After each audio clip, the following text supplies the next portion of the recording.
Olá, estamos em mais um podcast do Imagem e Credibilidade, junto com o Jornal de Brasília, o grande jornal da capital do país, sempre levando até você a melhor informação, a análise, o bastidor na notícia.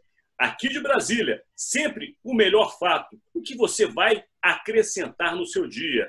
E hoje, um dia especialíssimo. Afinal, o podcast Imagem e Credibilidade com o Jornal de Brasília chegou ao episódio número 40. São 40 episódios com mais de 70 mil visualizações. Um marco que significa que você está recebendo o que nós aqui diariamente nos empenhamos para entregar, que é a melhor informação. E hoje o podcast trata do que aconteceu na semana e também a projeção da próxima. Eu, Alexandre Jardim, com os jornalistas Rodolfo Lago e Estevão Damásio, começamos então esse podcast. Lembrando a você que antes de qualquer coisa, se inscreva nos canais do Imagem e Credibilidade, nos siga nas redes que estão aqui embaixo, visite o nosso site, enfim, veja o que temos a oferecer para você. E hoje, mais uma vez, confirmamos que o que o Imagem e Credibilidade fala, acontece. Uma das notícias que está sendo confirmada hoje é justamente o périplo, as viagens do presidente da República, Jair Bolsonaro, ao Norte e Nordeste. Rodolfo Lago falará um pouco melhor sobre isso. Outro assunto também é a reforma tributária, que ontem mesmo a gente tinha dito que o problema alegado de não reunião por uma questão técnica ou tecnológica não havia acontecido. E hoje, a própria comissão, através do seu presidente, justifica o que foi dito aqui. Estevão Damásio irá explicar. Então vamos começar. Rodolfo Lago, está contigo. O que acontece no Imagem e Credibilidade é confirmado em seguida, amigo? Olha, parece que sim, né? Pode ser até que algumas outras pessoas falem, mas a gente falou aqui, né? Ontem o presidente fez uma rodada pelo Nordeste, né? Importante, né? Esteve lá, botou chapéu de vaqueiro na cabeça, na verdade provocou aglomerações, não usou máscara, exemplos que não são legais, e a gente vai falar um pouco sobre isso também, mas o fato é que o presidente aposta para valer na entrada no reduto, que até então era um reduto da esquerda, era um reduto do PT, e ele está avançando pesado nesse reduto.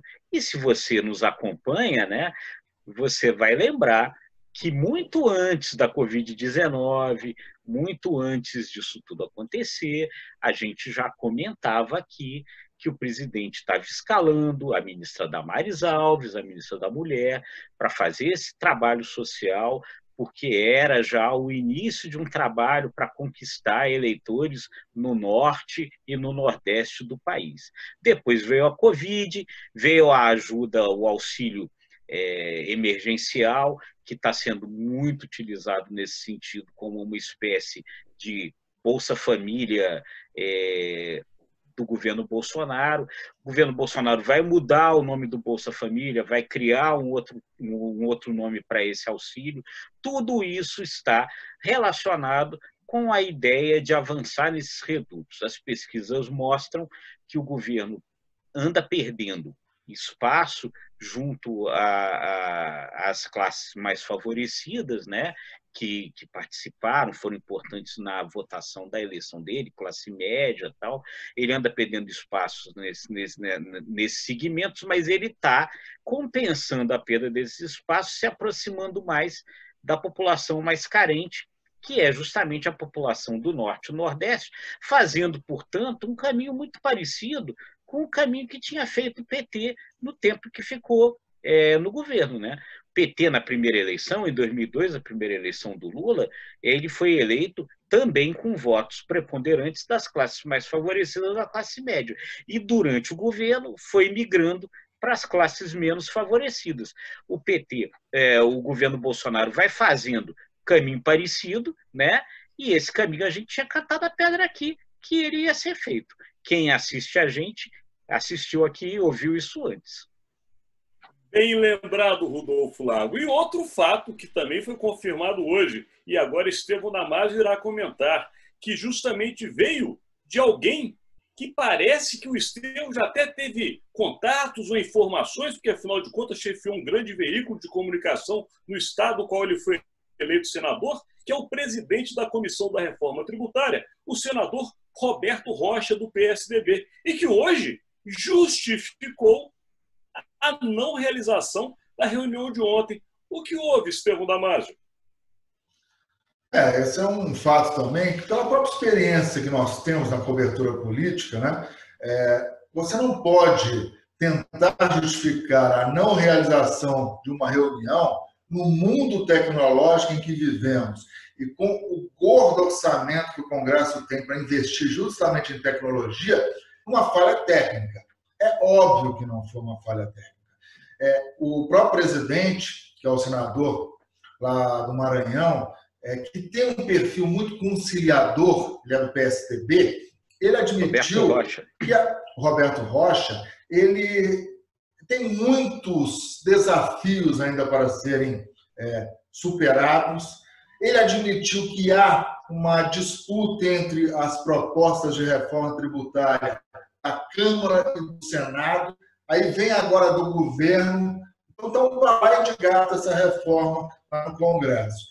Então, para que não haja maiores divergências e não haja até um constrangimento, para que não houvesse um constrangimento do ministro Paulo Guedes se a reunião tivesse acontecido ontem, a presença de Guedes foi transferida para terça-feira. Hoje haverá uma reunião, mas uma reunião para tentar colocar os pingos nos is, para buscar o mínimo de consenso e para colocar uma concertação no que diz respeito às reformas da Câmara e do Senado, as propostas que já tramitam há algum tempo nas duas casas. O que pode ser aproveitado, né? Qual deva ser priorizada, se é que alguma dessas propostas deva ganhar o status de prioritária. Então, eu acho que essa reunião de hoje vai ser para que as lideranças do Congresso, na Câmara e no Senado, possam se sentar para definir um cronograma de trabalhos, uma ordem de prioridades. Então, eu acho que a desculpa foi meio que esfarrapada, né? Isso foi esclarecido hoje, e eu acho que a gente, pelo feeling e pelas conversas que tivemos, nós pudemos realmente antecipar essa estratégia, principalmente para dar ordem aos trabalhos, mas já não começar os trabalhos com brigas, com tumultos, com discussões. Então, a gente tem muita expectativa para a presença de Paulo Guedes na próxima terça-feira, que vai defender com unhas e dentes a proposta do governo. Afinal de contas, Estevão, são 40 episódios de um podcast com profissionais com 30 anos de carreira, né? Alguma coisa a gente aprendeu essa Brasília aqui cobrindo política por muitos e muitos anos. Mas, enfim... Agora, Jardim, deixa eu só te interromper um pouquinho, porque eu não queria deixar de dar um pitaco no tema que nós também antecipamos de Bolsonaro invadindo, entre aspas, o reduto petista, que é a região Nordeste, né? Eu posso falar aqui uma coisa absurda para muitos, mas eu acho que o presidente Jair Bolsonaro ele tem um quê de Luiz Inácio Lula da Silva, só que não sabe aproveitar esse lado dele. O Bolsonaro tem um lado médico e monstro. O monstro ficou mais aflorado, de guerrear, de provocar polêmica, mas se ele souber utilizar o lado médico, de paz, Jairzinho, paz e amor, ele tem um quê de Luiz Inácio Lula da Silva que diz respeito à simplicidade. Sentar na mesa, tomar uma cerveja com uma pessoa mais simples, usando um chinelão de dedo, o Bolsonaro sabe fazer isso. Quem se senta à mesa com o Bolsonaro, não para discutir coisas sérias, mas para brincar, ele gera empatia, é um cara que faz piada. Se ele utilizar isso, souber utilizar esse lado Lula dele no Nordeste, com esse novo Bolsa Família que vem sendo dado, com esse auxílio emergencial, ele pode conquistar as massas, hein? Ele pode conquistar as massas. Isso, Estevão, que ele gosta de fazer humor e que ele é hilário muitas vezes, não há dúvida. Mas eu acho que ele não vai gostar de ter ouvido você falar que ele se parece com o Lula, não, hein? Lula é algo que ele não quer. É o lado de saber discursar, né? Nós podemos discordar de boa parte do discurso dele, mas ele, quando pega o microfone, ele fala a língua do povão. Comete deslize, fala impropérios, mas ele fala a língua do povão também.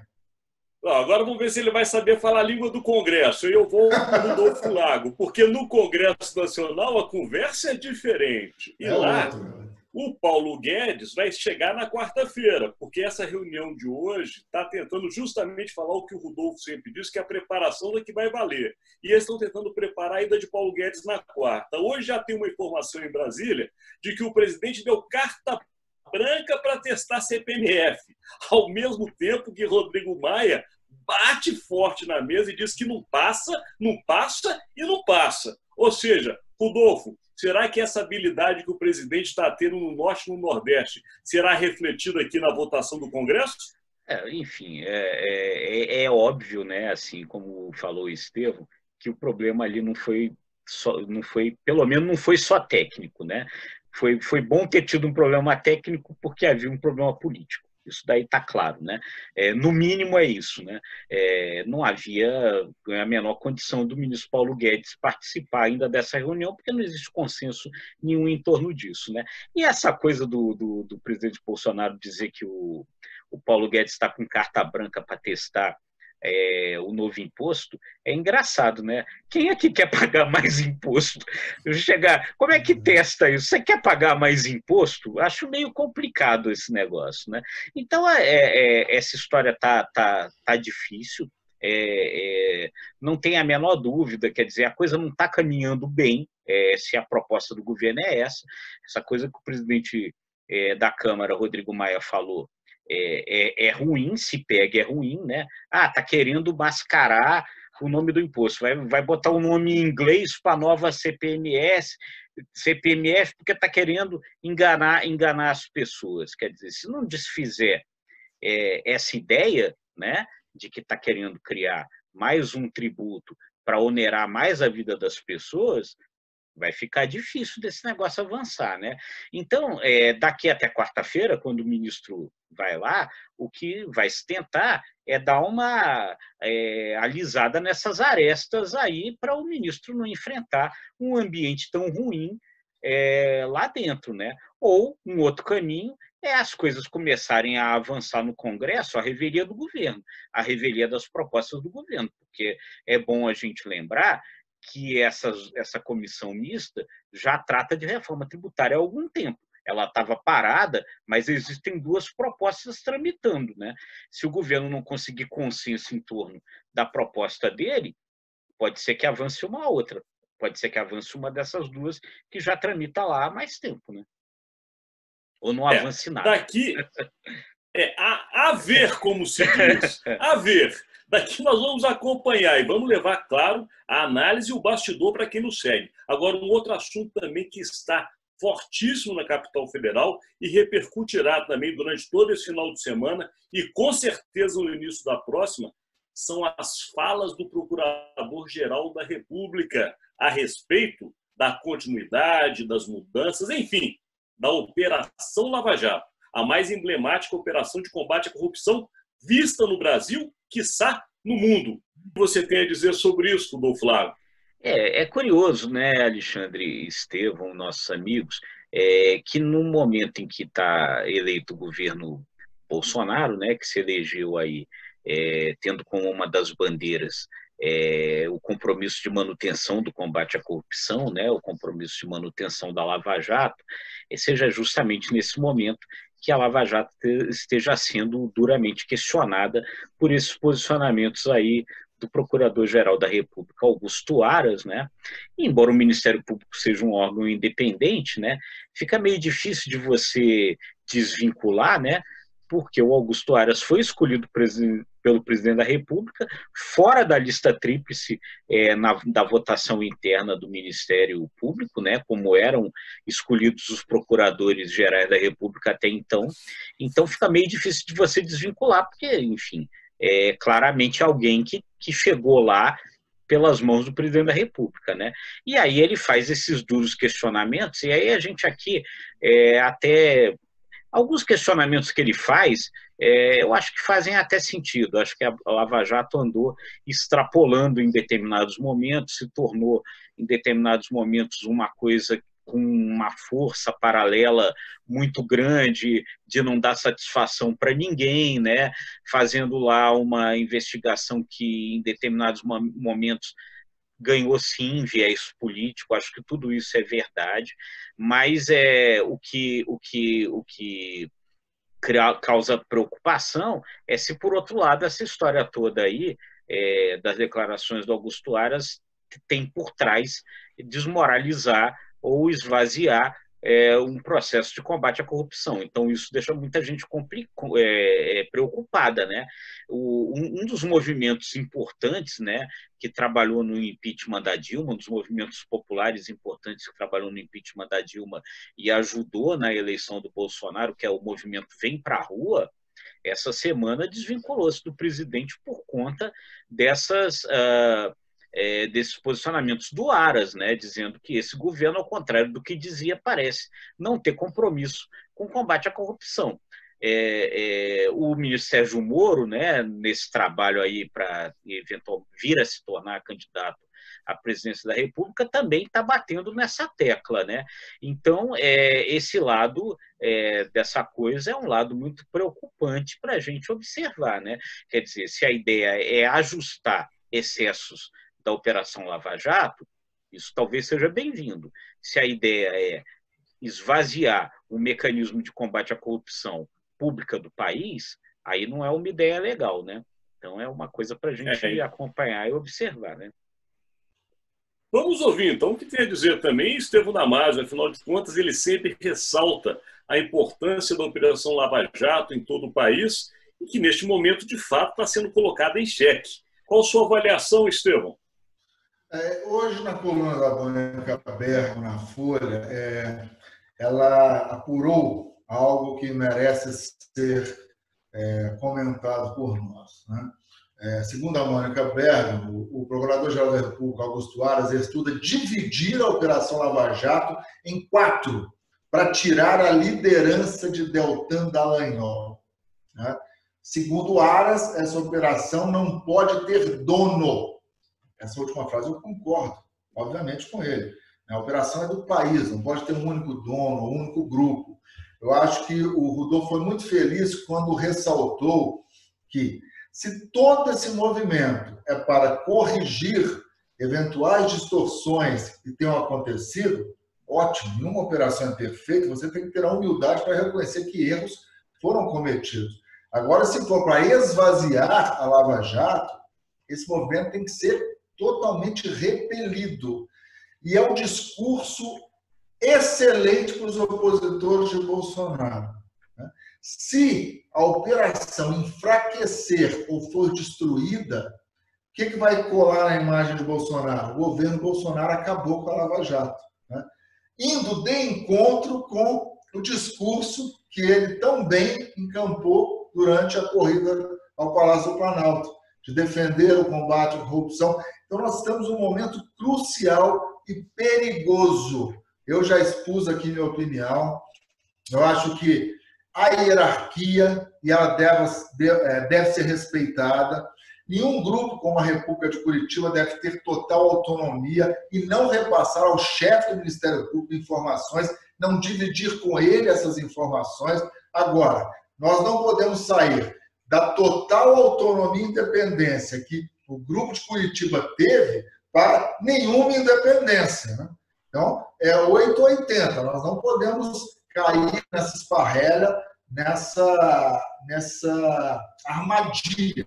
Então, nós temos que ficar bem atentos, porque a Operação Lava Jato, que corrigiu e tocou o dedo na ferida, conseguiu bilhões de dólares e de reais serem devolvidos para o país, grana que foi desviada, ela não pode acabar aqui, porque isso é ruim até para o presidente da República, Jair Bolsonaro.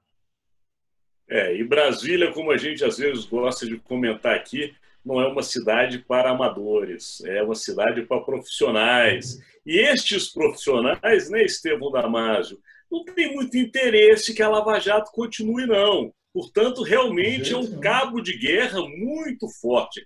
As chamadas forças ocultas, né, que existem em Brasília desde a época de Jânio Quadros e sempre estão aí por trás de alguns movimentos que nem sempre podem ser explicados. Mas aqui a gente conta como funciona. Assim como vamos contar também um outro movimento que está surgindo dentro também do Supremo Tribunal Federal e que pode vir a ser o impedimento para a candidatura de Sérgio Moro. Afinal de contas, numa semana que se fala da candidatura de Huck, Luciano Huck, pelo Cidadania, já que o presidente do partido, que é o Roberto Freira, já falou que Luciano Huck está totalmente incorporado ao projeto político do Cidadania para 2022. Sérgio Moro começa ali a anunciar uma possível aliança com Mandetta, com Podemos, enfim, tentando preparar uma candidatura. E aí vem as forças ocultas, né, e falam, não, peraí, juiz não pode ser candidato. O que você tem a dizer sobre esse assunto, Rodolfo Flávio? Pois é, Ali, é claro, né, assim, na hora que o primeiro presidente do Supremo, Dias Toffoli, falou sobre isso, né, essa ideia de criar uma quarentena de 8 anos é muito tempo, né, 2 mandatos, né? Que quarentena! É uma quarentena imensa, né, de 8 anos, né, para juízes, né, e aí depois o presidente da Câmara, Rodrigo Maia, reforçou isso que o Dias Toffoli falou, ficou claro na cabeça de todo mundo de quem que eles estavam falando, mesmo eles não citando o nome, né? Quem é o juiz que está querendo virar presidente da República? Sérgio Moro. Não tem nenhum outro. Pelo menos eu não conheço. Então ficou claro, né? De quem que estava se falando, né? Agora, eu achei curioso, né? Nesse debate todo, foi o vice-presidente Hamilton Mourão sair na defesa, né? O Hamilton Mourão disse, eu achei isso curioso, que vem cá, mas aí nós vamos criar cidadão de segunda classe, né? Quer dizer, o juiz não pode ter participação política, isso também não pode. É uma discussão complicada, né? Rodolfo, se me permite, é interessante que você citou Hamilton Mourão, vice-presidente da República, e foi também bem notório ontem a mudança na fala, porque ele, perguntado mais cedo sobre essa questão, ele nominou o ator. Ele disse, é feito sob encomenda para Sérgio Moro. Uhum. Alguma conversa interna deve ter acontecido, porque na entrevista de logo depois, algumas horas mais tarde, ainda ontem, ele já falou do assunto do mesmo posicionamento, mas nem citou Sérgio Moro. Volta contigo. Não, tranquilo. Mas é isso, porque é óbvio, né, gente? Não tem nenhum outro juiz com esse tipo de pretensão. Pode ter algum juiz com alguma pretensão menor de ser, sei lá, prefeito, vereador, deputado, mas pretensão de ser presidente da República, o único juiz que tem é o Sérgio Moro. Então isso daí é emenda Sérgio Moro, não tem a menor dúvida disso, né? Aquela história, né? Não sei quem fui. Entendeu? Agora não sei, não sei se isso prospera, né? Eu acho talvez difícil de prosperar, ainda que prospere, fica um negócio que vai gerar uma certa contestação, porque nenhuma legislação pode retroagir para prejudicar alguém. Então, se a regra hoje permite, né, uma legislação nova não poderia, em tese, servir para prejudicar a pretensão de alguém, né?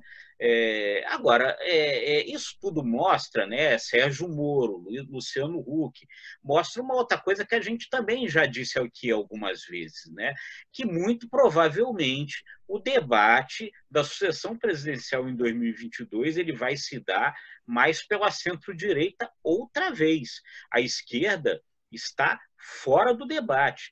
A esquerda continua fora do debate e ela precisa descobrir por que isso acontece, porque anda ruim a coisa para o lado da esquerda. Ainda não conseguiu se achar nesse jogo. Estevão Damasio, eleição municipal, nós que somos observadores atentos dos processos eleitorais, ainda nem aconteceu. E já estamos falando tão intensamente de 22. E ainda mais com um player novo que cada vez se consolida mais como candidato. Como nós vimos nessa notícia, que hoje é a notícia mais nova, justamente com relação à campanha já sendo trabalhado com Luciano Huck. E que você dizer, Estevão Damasio, antecipando um 22 para o momento de 2020? Primeiro, você tem que se preocupar em barrar ficha suja, não juiz. Né? Se o juiz for ficha suja, ele não vai poder concorrer, o ex-juiz. Se não é, por que barrá-lo? Né? Então, você vê a distorção desse país, né? As cabeças pensantes das nossas lideranças. É lastimável que você queira barrar, né? Se preocupe em barrar ex-juízes mais do que barrar ficha suja. Para a população, o que interessa é que canalha não chegue a um órgão estratégico como a Presidência da República. Se é ex-juiz, se é ex-militar, não importa. Tem que ter ficha limpa, tem que ter competência para convencer a população. O debate de 22 já está presente nesse momento porque o governo Bolsonaro está começando a sair das cordas. Né? Ele passou 1 ano e meio nas cordas e agora começa a reagir. E isso, obviamente, mexe com o tabuleiro de xadrez político do país.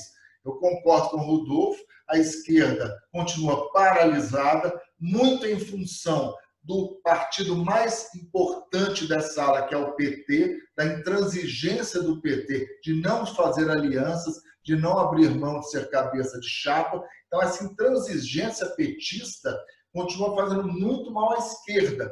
Por outro lado, a centro-direita não é, por incrível que pareça, intransigente. Né? Ela aceita fazer acordos, ela mira o poder, não importa se você é cabeça de chapa ou não. O MDB é o principal exemplo disso. O MDB nunca fez questão de ser a cabeça de chapa ou de ser o dono do cargo. Ele quer ser aliado ao poder, ele quer orbitar em torno do poder, e isso faz com que a centro-direita comece a expor para a população, direta ou indiretamente, eventuais candidatos, como o próprio juiz Sérgio Moro, o Luciano Huck e outros. E a esquerda vai perdendo terreno. Essa eleição municipal, embora esteja em segundo plano em função da pandemia, vai nos dar o resultado dessa eleição municipal, pode nos dar um mapa político importante visando o pleito de 2022.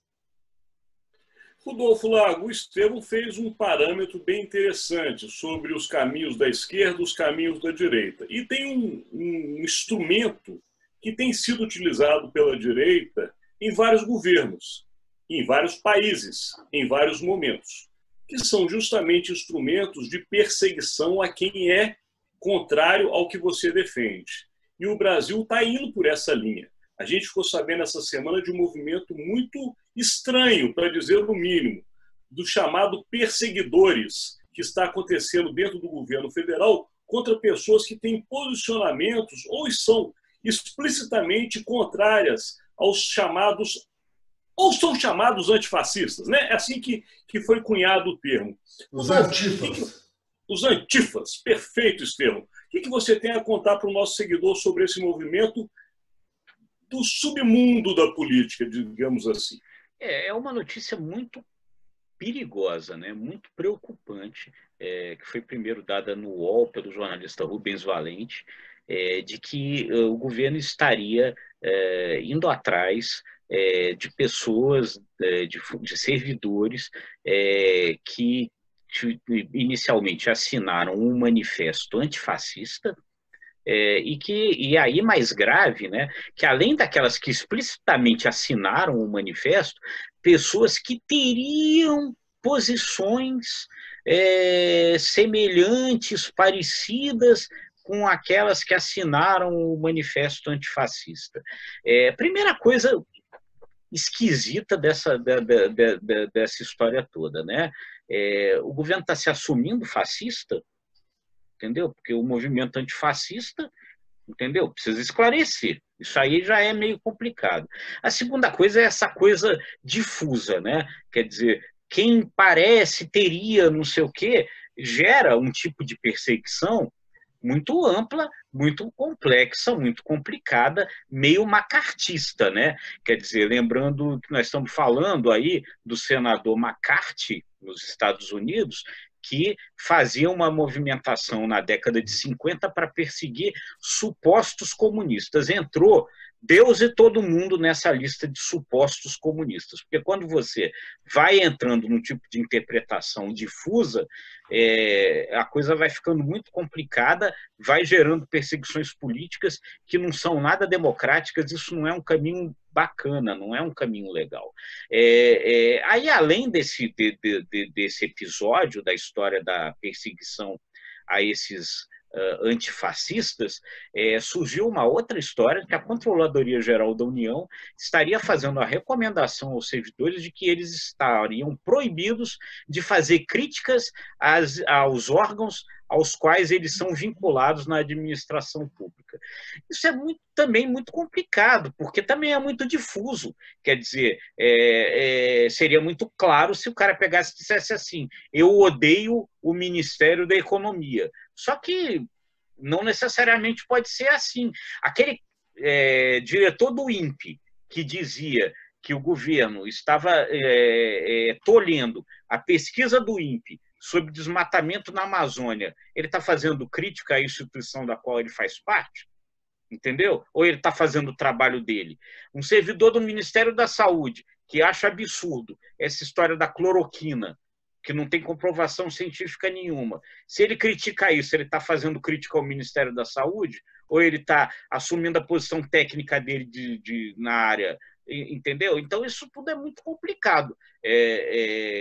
Não dá para acontecer. Isso não é nada democrático, né? Estevão Damasio, essas caças às bruxas são sempre muito preocupantes. E como disse o Rodolfo Lago, muitas vezes eles abarcam dentro de um dito anseio por evitar excessos, acabam excedendo nas suas limitações. Isso a gente já viu em vários momentos. Nós, inclusive agora, há pouquíssimo tempo no Brasil, tivemos uma discussão muito grande sobre os limites da democracia, o que se pode fazer, o que se pode falar, e está muito tênue essa linha no Brasil. O que você acha, Estevão Damasio, especificamente sobre esses grupos e o que está sendo feito agora, como revelou para nós o Rodolfo Lago, dentro do governo federal? De novo, Jardim, Rodolfo e nossos seguidores, o governo mira, né, o alvo errado. Né? Você não pode tolir a liberdade de expressão, a ideologia de cada pessoa, desde que, como frisou o Rodolfo, não seja um ataque direto ao órgão que você trabalha, ao governo onde você está prestando um serviço. Mas o governo deveria se preocupar em combater a corrupção interna, a corrupção dos ministérios, das estatais. Há regras de compliance que devem ser seguidas, não aceitar presentinhos, não abrir as portas para a iniciativa privada em detrimento de um concorrente dessa iniciativa privada para ganhar um contrato governamental. Isso é que você tem que tolir, não ideias, não pensamentos, não críticas que muitas vezes são construtivas. Quando você entra nessa seara, você corre o risco, sim, de repetir a insanidade macartista nos anos 50 nos Estados Unidos. E deixou marcas que ainda não cicatrizaram na sociedade americana. Né? Não dá para você querer reativar a Guerra Fria, o contexto onde o senador McCarthy, levantou a cruzada contra o comunismo na sociedade americana. Não é definitivamente por aí. Falamos aqui de instrumentos da extrema-direita e não podemos deixar de falar num dos expoentes, um dos nomes deste grupo, que agora anda em outras terras, mas hoje foi anunciado a sua, tão esperada por ele, pelo menos, nomeação ao Banco Mundial. Estou falando do ex-ministro da Educação, Abraham Weintraub. Este nome realmente sempre me enrola a língua. Mas, enfim, Weintraub agora... Gostei da pronúncia do sobrenome, gostei da pronúncia. Que bom! Weintraub agora é um dos membros do Banco Mundial. Weintraub, que sempre teve posições de extrema-direita, sempre foi contrário com atitudes que visam muitas vezes o bem comum e social, porque isso não está incorporado no discurso da extrema-direita. E ele vai justamente para um banco que tem isso no seu conceito. O que você tem a dizer agora sobre a entrada de Weintraub no Banco Mundial, Rodolfo? Acho que ele agora passa a ter alguma coisa mais a fazer nos Estados Unidos, além de ir na Burger King e na Taco Bell, né? Ele vai começar a ter algum trabalho lá. É complicado, né? Assim, o Banco Mundial não tinha como reverter essa indicação, porque ela é uma indicação do país, não havia instrumentos para reverter, né? Como é que funciona o Banco Mundial, né? Para a gente poder entender um pouquinho.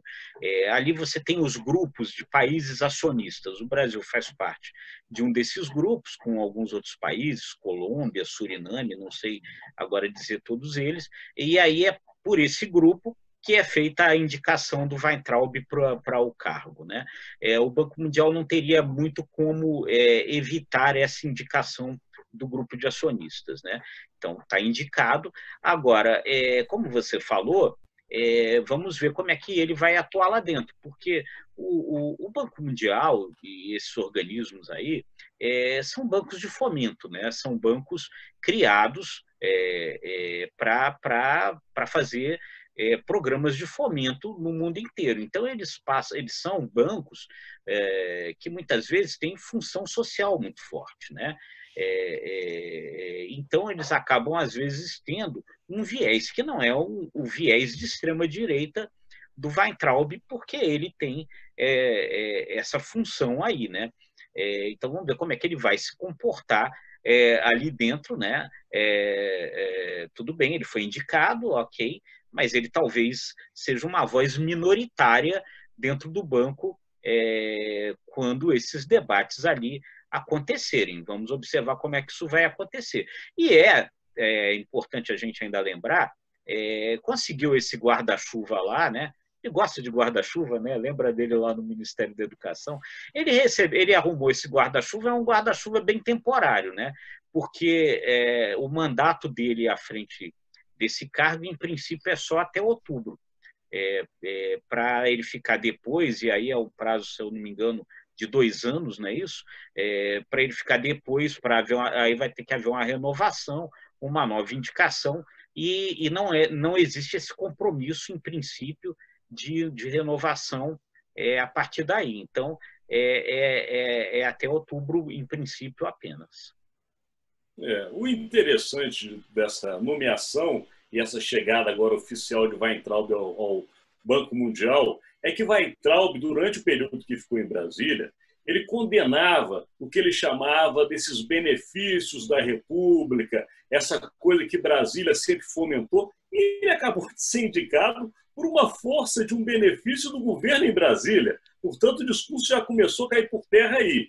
Outra coisa, é um bom lugar, viu, meus amigos? Vocês sabem quanto que ele vai ganhar por ano? $250 mil. Para quem vai morar em Washington, dá para morar bem, bem.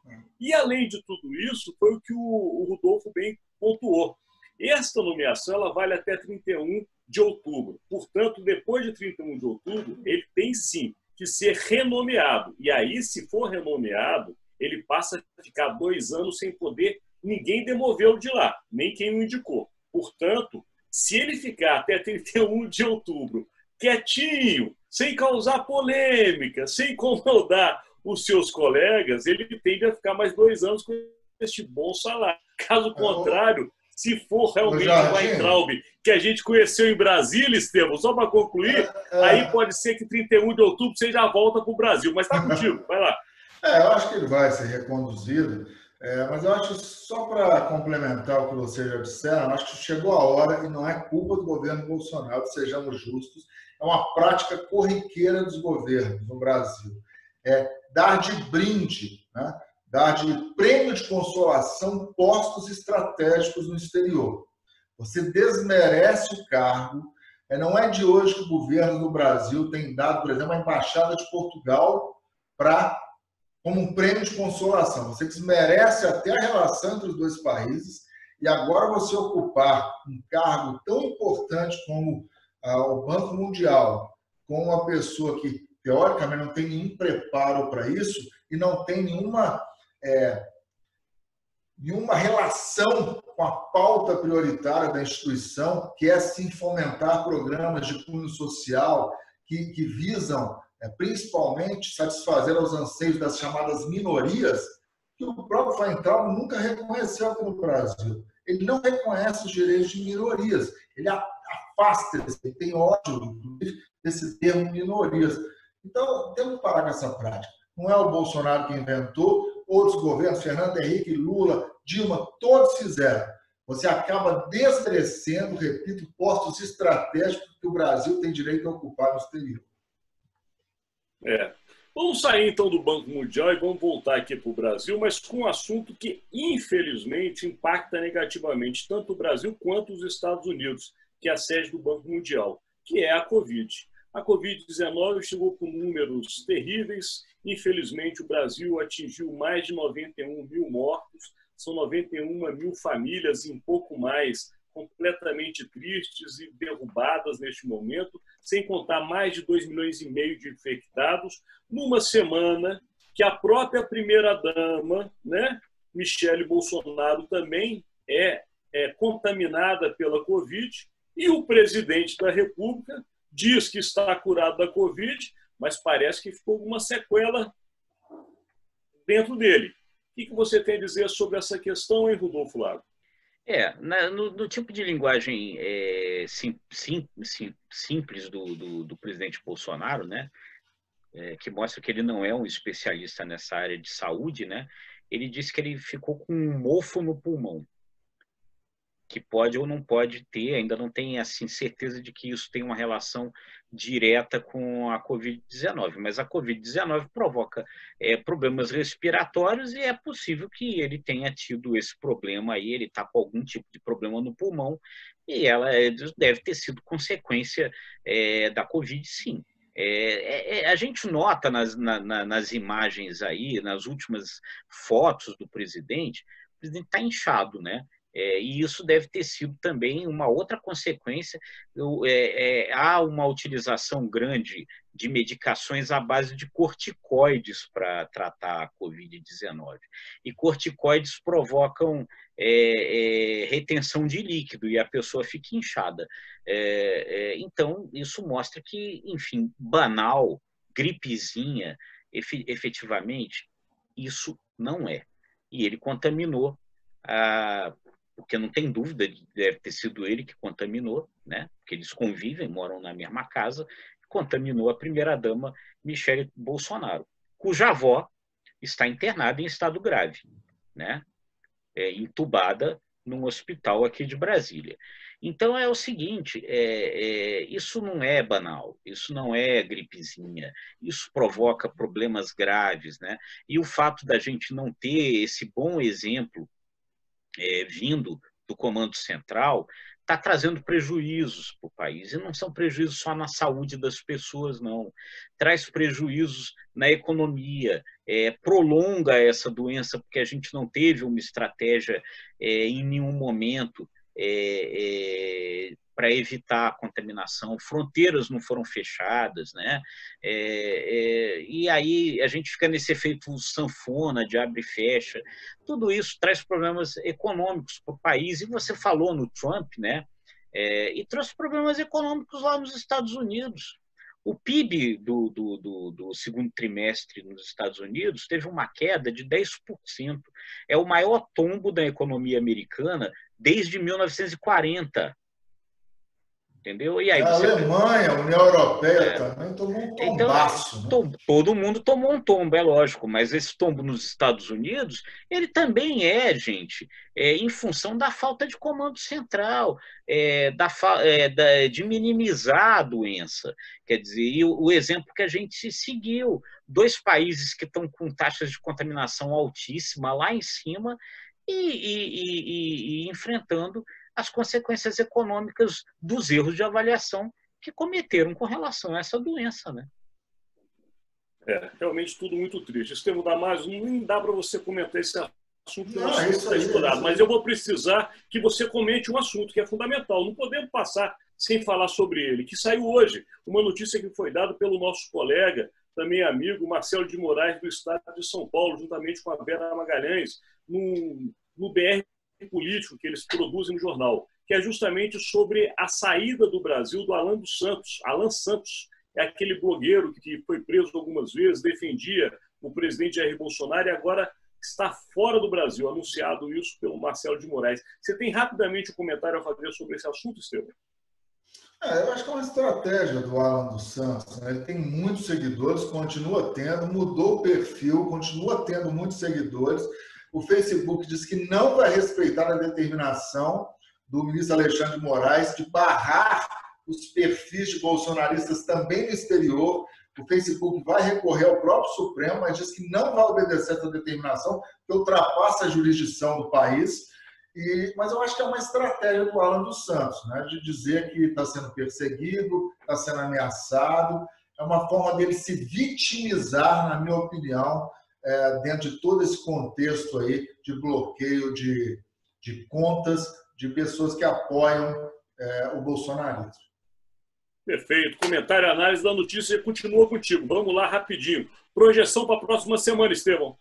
Não tem como fugir. Eu acho que reforma tributária vai ganhar corpo e foco total na participação na terça-feira do ministro Paulo Guedes na comissão especial. Corrigindo você, Estevão, me perdoe, mas a presença do ministro está prevista para quarta-feira. Quarta-feira. Rodolfo, contigo, projeção da semana. Reforma tributária. Eu acho que não temos como fugir desse tema, não. O ministro Paulo Guedes vai lá na quarta-feira e vamos ver o que vai sair disso aí. Estou com vocês, não tem como fugir. Reforma tributária mexe com a vida de todos nós e a projeção da próxima semana estaremos aqui atentos para levar a melhor informação para você. Mas antes de tudo, lembre, se você gostou desse conteúdo, dê o like, vá na nossa rede social, nos siga e também, ative o sininho, como disse Estevão Damasio. Afinal de contas, compartilhe esse conteúdo para que outros também possam ver. E hoje, num dia especialíssimo para nós, afinal de contas, o podcast Imagem e Credibilidade, junto com o Jornal de Brasília, o grande jornal da capital do país, atingiu 40 episódios e mais de 70 mil visualizações. É um momento marcante para esse trabalho que é feito para você. Daqui eu me despeço, aguardando a próxima semana. Tchau, meus amigos. Tchau, pessoal. Tchau, pessoal. Obrigado.